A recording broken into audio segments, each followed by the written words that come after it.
안녕하세요. 김원열입니다. 반갑습니다. 여러분, 지난 시간에는 다음 카페 우리 고전 다시 읽기에 있는 그 내용들 중에 그 보편적인 평등사상 1.5에 있는 걸 다뤘죠.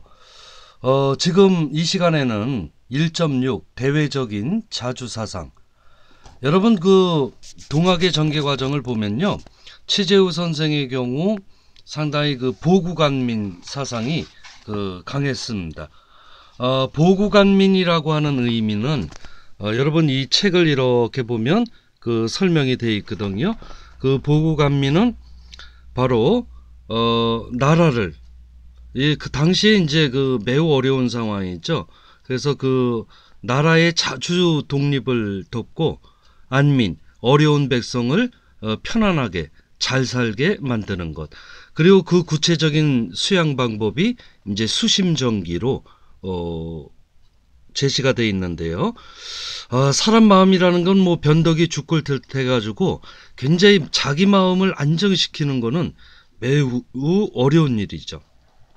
이제 동학도들이 그 아주 심란한 마음을 안정시키는 방식으로 수심정기의 방식을 지니는데요.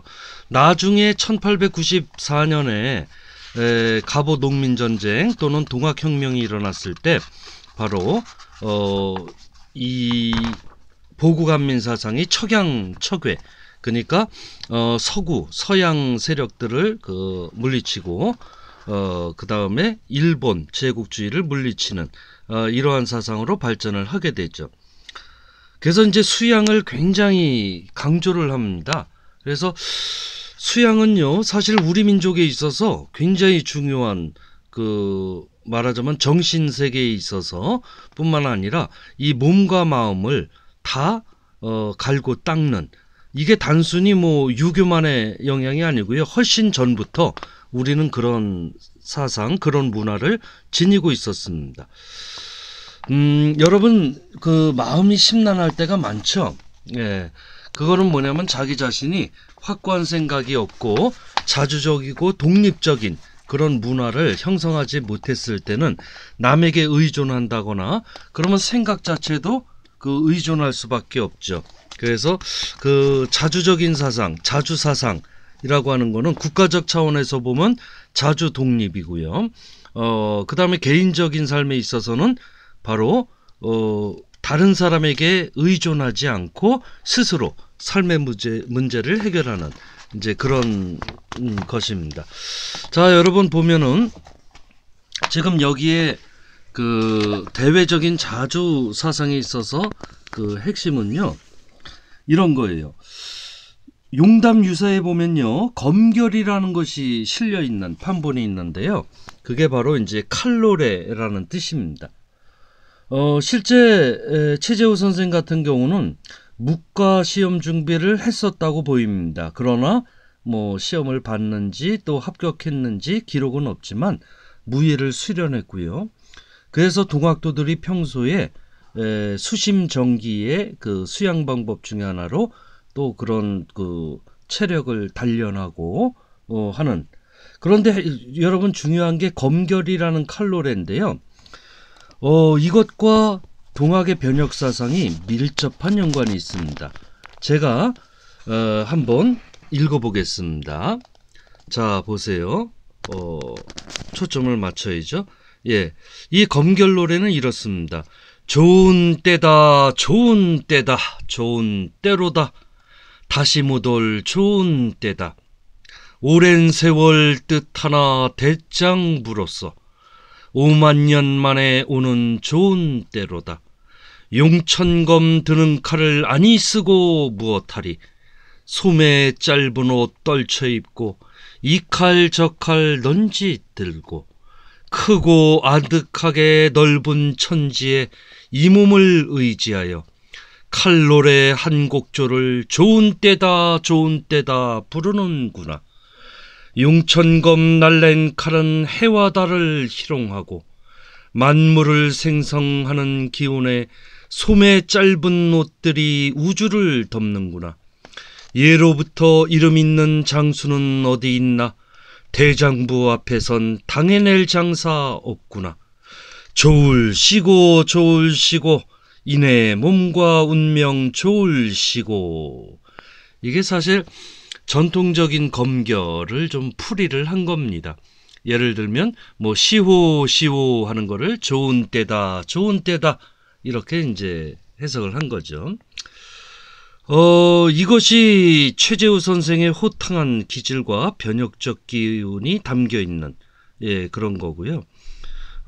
그래서 이러한 것이 실제 평상시 부패한 관료 문제 때문에 1894년 가보년에 농민들이 들고 일어났죠. 그런데 나중에는 결국 척양척외, 양놈과 외놈의 침략적 야욕을 물리쳐라 라고 외치는데 이 검결이 큰 그런 역할을 했다고 보입니다. 자, 여러분 이렇게 보실 때 여기 드디어 등장하는 동학의 어떤 변혁운동에서 전봉준을 빠뜨릴 수가 없죠. 전봉준 장군이기도 하고요. 이 전봉준은 실제 뭐 서당 선생 역할도 하고요. 그 다음에 고부 지역의 접주였습니다. 그래가지고 이 전봉준이 최재우의 억울한 죽음을 풀기 위해서 적극적으로 교조 신원운동이죠.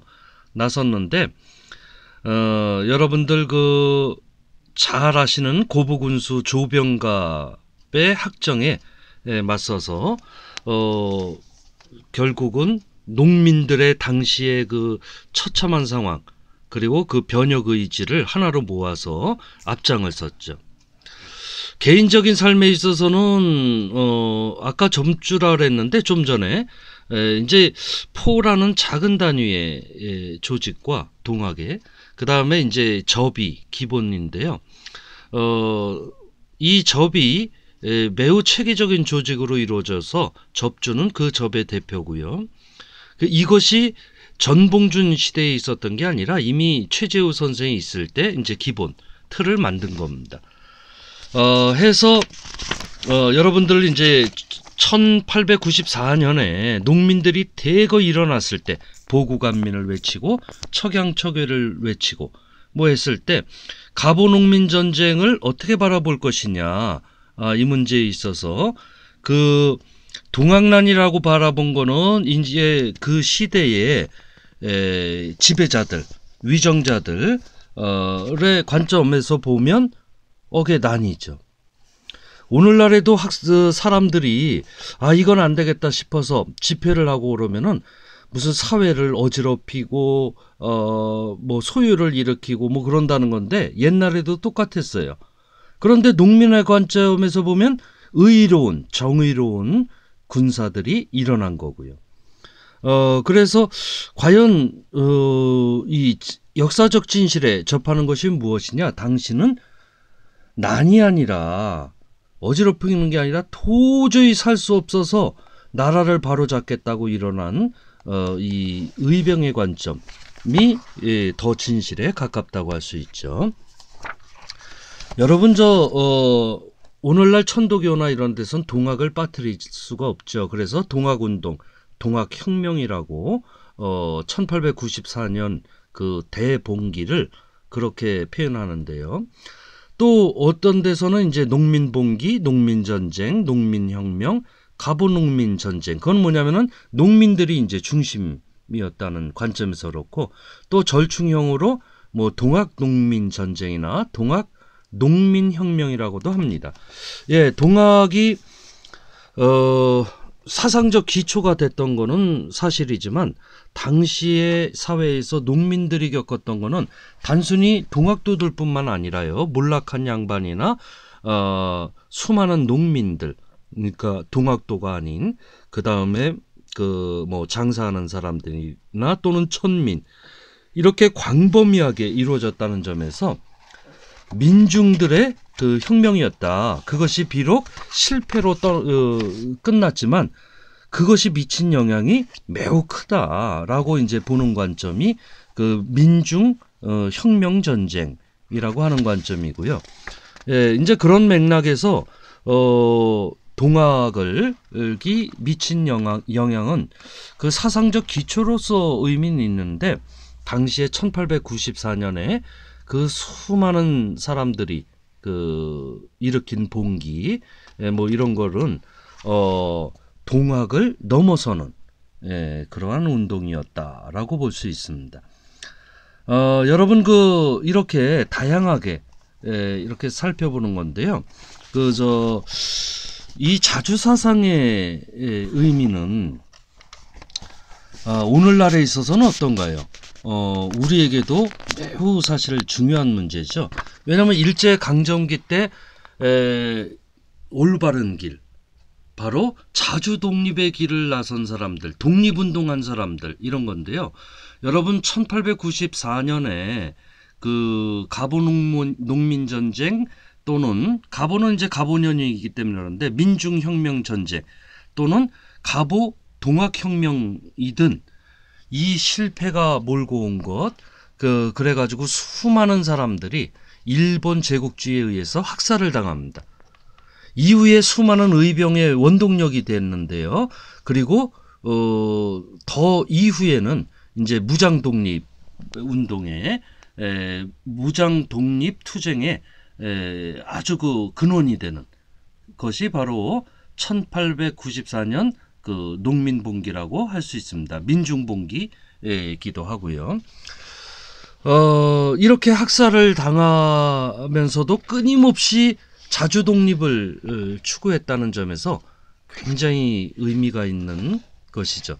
그래서 동학의 사회 사상 자체가 이런 당시의 변혁 운동과 밀접한 연관이 돼 있는 것입니다. 여러분 오늘날 역사적 평가로 보면은 이거는 세계사적으로도 상당한 대규모의 운동이었어요. 흥미로운 거는 지난 시간에 다룬 태평천국 운동 같은 경우는 기독교적인 형식, 홍수전이 기독교를 중국화하면서 바로 그 태평천국 운동을 전개합니다. 그러면서 유교를 아주 철저히 파괴를 하죠. 그런데 동학은요, 그 유교가 아니라 우리 문화와 사상에 아주 걸맞는 그런 변혁 사상이었고요. 또 유교나 이런 거에 대해서 뭐 배타적이기보다는 불교나 유교는 이제 운이 다했고 이렇게 새로운 동학 사상이 후천개벽을 열 것이다라고 보는 거죠. 이러한 그 자주 사상은요, 오늘날에도 매우 중요한 그 의미가 있습니다. 그래서 오늘은 이렇게 지난 시간에 이어서 지난 시간 그 평등 사상에 이어서 자주 사상을 살펴봤습니다. 앞으로 한 번 더 이제 강의가 남아 있는데요. 강의를 마무리하면서 우리 지금 이 시대의 문제와도 연관을 시키고자 합니다.